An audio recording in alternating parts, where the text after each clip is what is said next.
দেখো নবদ্বীপ পরিক্রমা যেহেতু শুরু হয়ে গেছে সেজন্য আজকে আমি চলে এসেছি শিয়ালদহ স্টেশনের। এখানে এসে তো দেখি সামনের পজিশনটা কত ছাতার মতো করে একটা ডিজাইন দিয়ে সাজিয়েছে, আগে যেহেতু এরকমটা ছিল না সেজন্য এখন দেখতে খুবই সুন্দর লাগছে। তো চলো ভিতরে গিয়ে দেখি।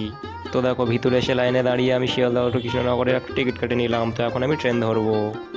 তো দেখো প্ল্যাটফর্মে এসে কিছুক্ষণ দাঁড়ানোর পরই তো দেখি ট্রেনটা প্ল্যাটফর্মে দিয়ে দিয়েছে। আর দেখো এই ট্রেনে পুরো একদম লোক ভর্তি হয়ে আছে। এই লোক খালি হলে আমরা এই ট্রেনে উঠে যাব কৃষ্ণনগর। তো এখন দেখো আমি ট্রেনের মধ্যে সিট নিয়ে অলরেডি বসে গিয়েছি, আর এবার কিছুক্ষণ ওয়েট করতে হবে, তারপর ট্রেনটি ছেড়ে দেবে। তো দেখো এখন ট্রেনটি ছেড়ে দিয়েছে, আর এবার এখান থেকে আমি যাব কৃষ্ণনগর। তো তারপর দেখো ট্রেনে 2.5 ঘন্টা জার্নি করার পর আমি কৃষ্ণনগর চলে এসেছি, আর এখান থেকে এখন আমি যাব টোটো ধরতে। তো দেখো টোটো ধরে এখন আমি ঘাটে চলে এসেছি, আর এখন আমি ঘাট পার হয়ে যাব মায়াপুরে, আর মায়াপুরে গিয়ে কিছু প্রসাদ পেয়ে যাব নবদ্বীপ। তো তারপর এখানে আমি 1 প্লেট পিওর ভেজ বিরিয়ানি ও একটি সোয়া স্টিক নিয়ে নিলাম। এটি কিন্তু পিওর ভেজ, ভগবানের ভোগ লাগানো।